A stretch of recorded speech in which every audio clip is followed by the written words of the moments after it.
9 years ago, at the age of 38, I went through a divorce from my husband Nick, who was 40 at the time. We had been married for 3 years, and he had been a good husband until a significant misunderstanding led him to leave me.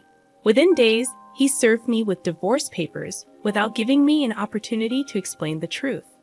Hurt and bewildered, I didn't contest the divorce. I simply let him go. I used to be a housewife, and on one fateful day, Nick unexpectedly walked in to find my ex-boyfriend Joe, also 38, at the house with me. The three of us knew each other from college, and Joe and I had dated for only 3 months before I realized my true feelings for Nick. Joe had come over to invite us to his upcoming wedding in a few months. Nothing suspicious was happening. However, Nick assumed the worst, left without a word, and even blocked all communication channels. Despite my attempts to explain and reach out, Nick drove away and cut off all contact. Devastated, I spent the next 2 days in a state of panic and tears. Joe also tried to explain, but even he was blocked. I believed Nick's anger would subside, and he would return, allowing me to clarify everything. Unfortunately, that never happened, and a few days later, Nick filed for divorce. Feeling helpless, I decided not to fight for my marriage, and as the divorce proceedings began, I moved in with a friend until I could establish my independence. It took time, but I eventually got my life back on track, securing a job and moving into my own apartment. Though angry and hurt by Nick's actions, I chose to focus on rebuilding my life. Even after the divorce was finalized, I was content with the little I gained from it. I attended Joe's wedding, reconnecting with college friends, while Nick remained absent as expected. Life took an unexpected turn when I met Chris, a 40-year-old man, at the wedding. Although sparks flew, I held back due to my recent divorce. We exchanged numbers, but didn't connect for a while. A year later, in a better mental state, I encountered Chris again at a work event. 2 years into dating, we got married, and another year later, we welcomed our daughter. Now, almost 5 years since my divorce from Nick, I've evolved into a new person. Despite moving on, I was recently shocked when Nick, after all these years, appeared at my doorstep, unannounced a few days ago. The impact of his unexpected return still lingers, leaving me in a state of disbelief. I never figured out how he managed to locate me, and truth be told, I didn't bother investigating later on. It was a weekend, and my husband and I were both home with our daughter when the doorbell unexpectedly rang. My astonishment peaked when I opened the door to find Nick standing there, holding a bouquet of roses, and smiling as if the past 9 years hadn't happened. Before I could fully process the surreal situation, he began explaining that a few weeks ago, he learned from a friend that Joe was married to someone else, not me. He claimed to have realized he had overreacted back then and wanted a second chance, asking for forgiveness. I was at a loss for words. The absurdity of him divorcing me over a misunderstanding years ago, without seeking the truth, was baffling. Now, after 9 years of silence, he believed he could waltz back into my life and ask for a second chance, the very thing he had denied me back then. That chance. While he continued talking, I stared at him in silence, contemplating my next move. I wanted to slam the door in his face, but that wouldn't suffice. So, opting for a more impactful response, I instructed him to wait and return to the living room where my husband and daughter were waiting. Without time for explanations, I scooped up my daughter, motioned for Chris to follow, and headed back to the front door. You can imagine the scene that unfolded. Nick was visibly horrified as I approached him with my daughter in my arms and my husband behind me. I smiled and informed him that he was a bit too late to request his second chance now, asking him to leave. After a brief moment of silence, he turned and hastily retreated to his car without uttering another word. Satisfied with my actions, I felt a sense of closure that had eluded me for years. Once he was gone, I sat Chris down, recounted the encounter with Nick, and we shared a good laugh over the audacity of his belief that I would take him back without question after what he had done to me 9 years ago. I couldn't fathom why he thought it was a good idea to spring this surprise on me without doing any research first. A glance at any of my social media accounts would have revealed that I was now married with a daughter. However, I suppose he couldn't access them due to my privacy settings. Even then, he couldn't have reached out to our old friends to find out what I was up to. Chris believes he's so self-centered that he assumed I would have waited around for him after he left, hoping that he'd come back someday. It sounds like a pretty accurate assessment of his character, even though Chris has never conversed with Nick. It's been a few days since the encounter, and I hoped he would leave me alone. Yet this morning, he messaged me on Facebook from a new account, expressing how hurt he was by my actions. He claimed he genuinely wanted to apologize for the past, but felt I had made a mockery of the situation. He still feels remorse for his past actions, but believes I owe him an apology for trying to humiliate him.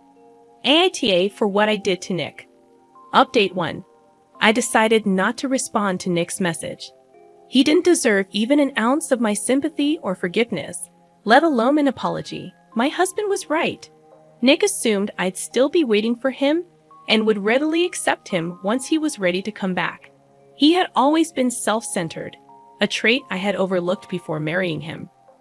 There were red flags I ignored, like his discomfort with me being around other guys. Even just as friends, he convinced me to quit my job and be a housewife, claiming he didn't trust anyone else to take care of our home. Despite sacrificing for him, he didn't give me a chance to explain during the divorce. I always felt Nick was excessively jealous of Joe, my first boyfriend in college. Despite being loyal, he never trusted me. After our divorce, it took me a long time to recover and give love a second chance. Some say I jumped from one relationship to another too quickly, and perhaps it's true. However, I'm glad I took that leap of faith because now I have the best husband and a beautiful daughter. I won't apologize to Nick, but I do owe him thanks. If he hadn't left me, I might still be stuck in an unhappy marriage. Update 2. I discovered a couple more details about Nick. It turns out he had deleted all his social media, and for the past few years, he had been living and working in Seoul. Consequently, he lost touch with old friends, including those from college. He returned just a month ago, got in touch with a friend who knew about Joe's marriage but not mine, and that's how he ended up on my doorstep. It's still strange that he chose to approach me after almost a decade of no contact, but I've moved on from it. He hasn't messaged me since I ignored his last message, and I doubt he will. I also informed Joe about the incident, and he was just as shocked at Nick's audacity. My daughter asked about the man, but I didn't disclose the truth, stating he had the wrong address, which satisfied her curiosity. I don't plan on telling her unless she discovers it on her own, which seems unlikely. Update 3. After almost a week of no contact, Nick texted me again. I had forgotten to block him, which was my oversight, but I'm busy with work and not dwelling on it. In the text, he expressed a desire to meet, claiming he doesn't mind my husband and daughter and still wants to give our relationship another shot, insinuating that I'd be willing to cheat on my husband. This was ironic, considering he left me for that reason 9 years ago. I was disgusted by his text, blocked his number, and made it clear I wanted him to leave me alone. His delusional belief that I still have feelings for him is baffling, and I find his messages repulsive. Update 4. Some accusations suggest I'm still into Nick, which is not true. I hate him, and I believe it's a natural sentiment given our history. I shared the text with Chris because I value honesty in my marriage, and I would never jeopardize it by engaging in any such behavior. I love Chris more than anything and would never knowingly let Nick back into my life.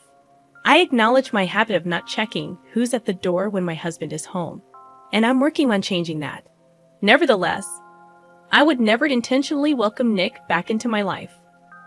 I have no desire to have him back in my life, so it's disheartening that people are making such accusations.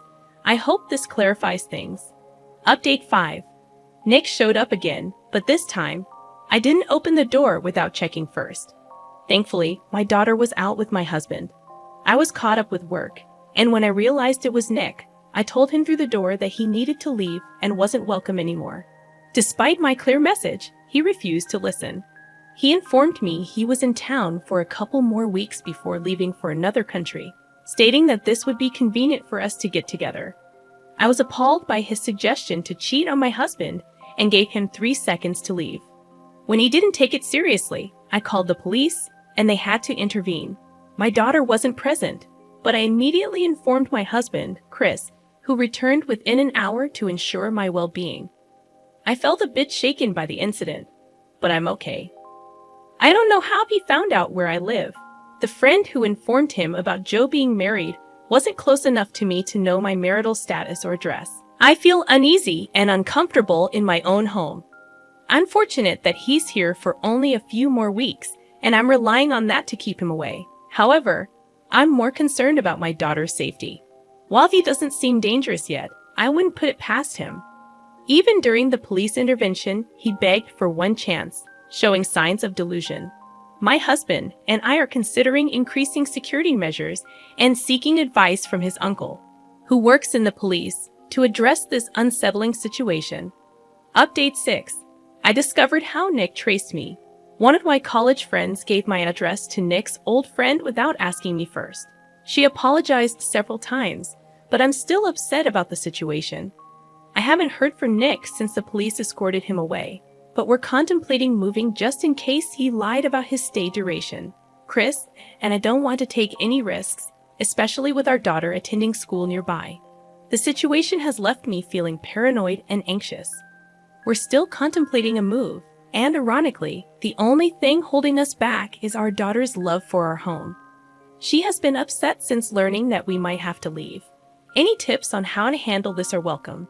Meanwhile, we're trying to find a solution that ensures our safety without compromising our current situation. Update 7. Nick has moved to Canada, confirmed by multiple sources. He's back on social media, and I've blocked the new number he used to text me. In his message, he claimed he believed something could have happened between us the day the police were involved, but implied I was too scared. He expressed a delusional hope that I would realize I still loved him, and that my husband was merely an obstacle. He even suggested adopting my daughter to demonstrate his devotion. I couldn't fathom such delusion, but at least he's gone. I'm relieved I no longer have to deal with this, and that we didn't have to move. My daughter's happiness in staying in her beloved home is what matters most. Knowing we're not in danger has lessened my worries, although we're keeping security measures in place for added reassurance. Chris and I read Nick's final message together, finding it ridiculous that he still believed I would want him after seeing my family. I shared the text with Joe, who had a similar reaction. I'm still not speaking to the friend who gave Nick my address, as her actions were irresponsible and unforgivable. Regardless, Chris and I are planning a vacation to the beach, my daughter's favorite place, to let off some steam. These past weeks have been incredibly stressful, and I feel like I've earned a break. Thanks for all the love and support, and stay tuned for more stories from Argo relationships. My mother's furious voice echoed through the house, commanding me to leave. The intensity of her anger was palpable, and she gripped a kitchen knife tightly in her hand. In her rage, she disowned me, accusing me of being a burden and not contributing to the household expenses. The irony stung, as I contributed more than half of my $3,000 monthly income to the family. Desperate to make her understand, I attempted to explain, but she remained obstinate, brandishing the knife as a chilling display of her frustration. Cautiously, I kept my distance, mindful not to provoke her further. My name is Catherine, a 29-year-old systems engineer at a major corporation. My journey into this career was inspired by my father's love for computers. Despite my successful career, a sudden turn of events shook our lives. My father, the source of my inspiration, suffered a subarachnoid hemorrhage, leading to immediate surgery. Although the operation was successful, the aftermath hinted at lasting effects, raising concerns about our financial stability without his income.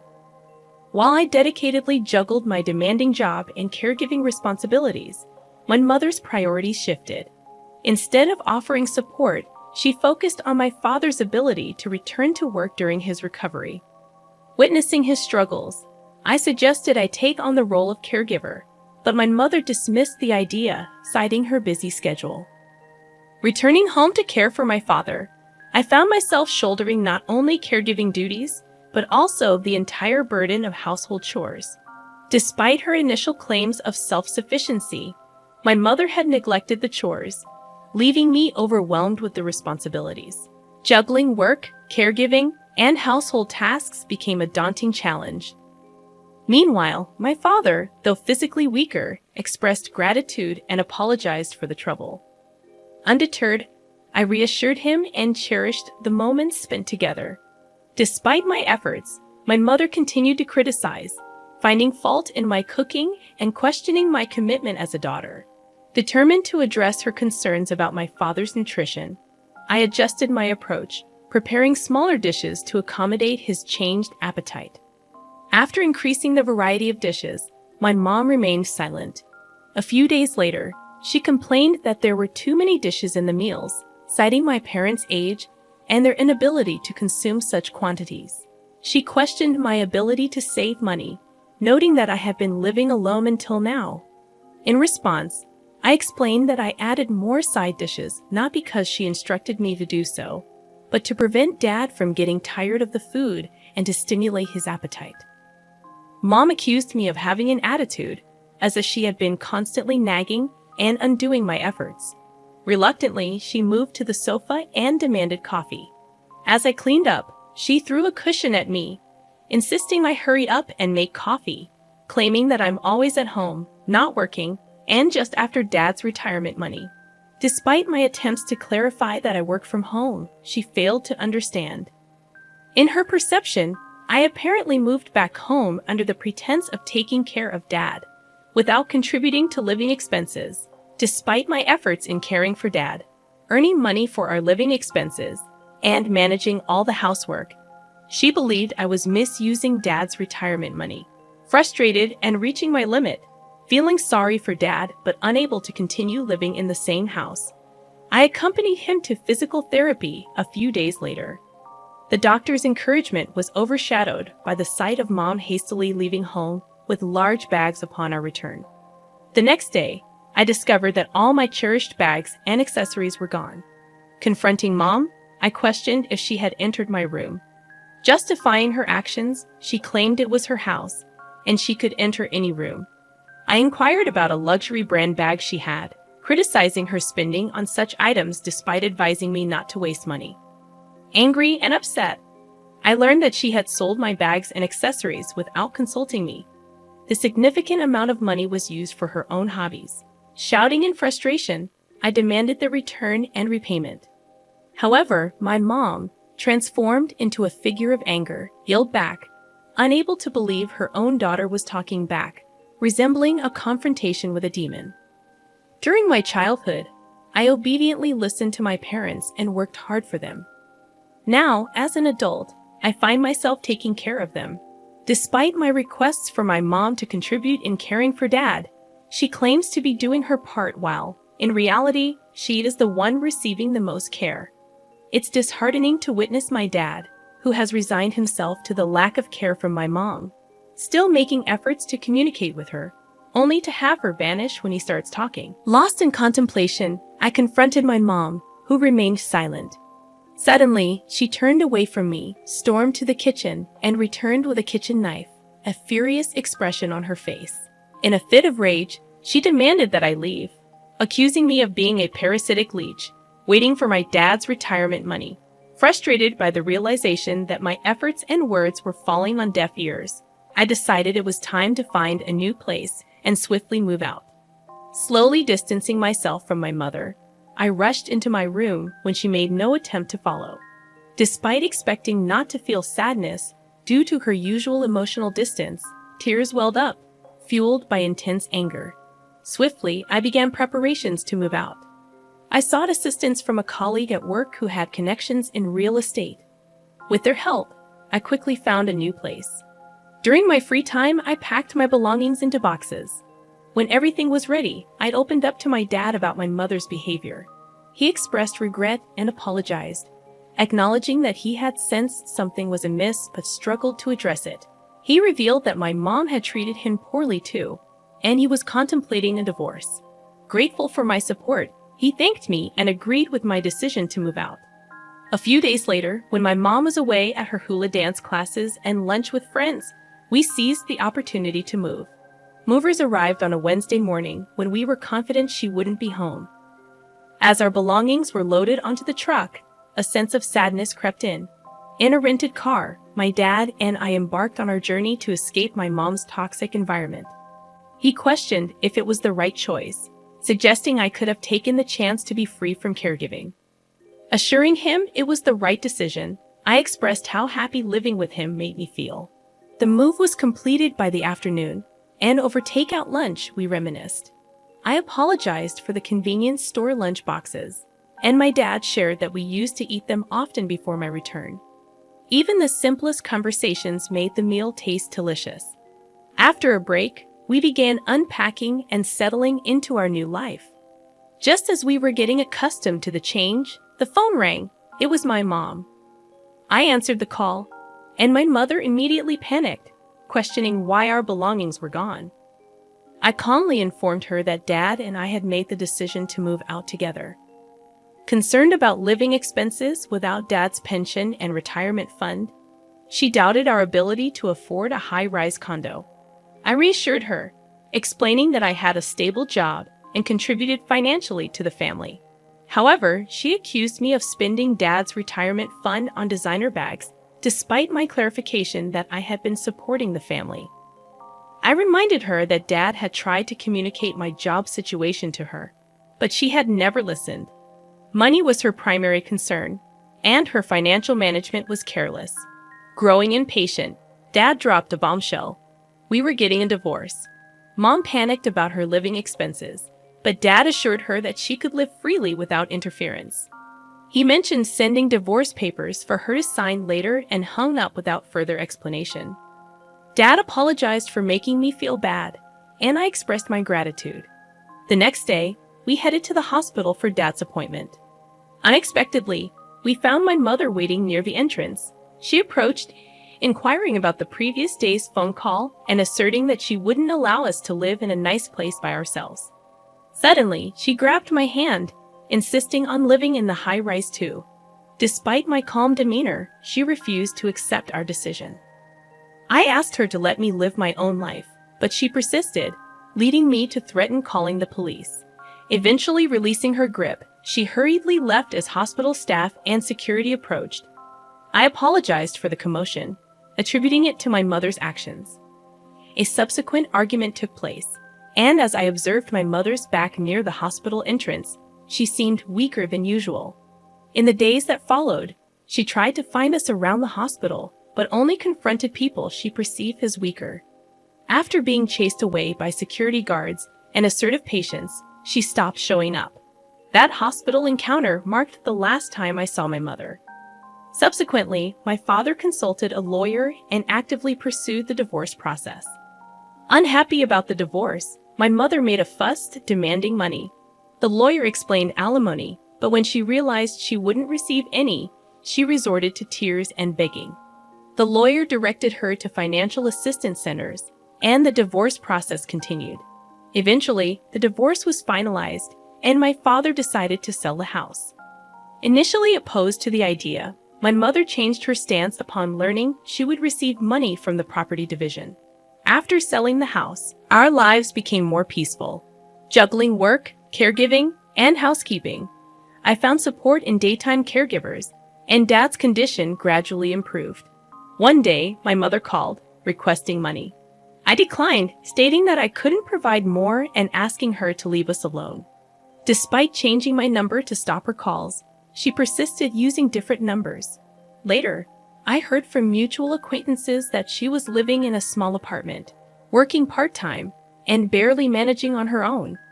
Dad, upon hearing this, remarked that she had finally learned to stand on her own 2 feet. Reflecting quietly, I admitted that he might have spoiled her too much. When I asked if he was happy now, he thanked me and apologized for the trouble life had caused me.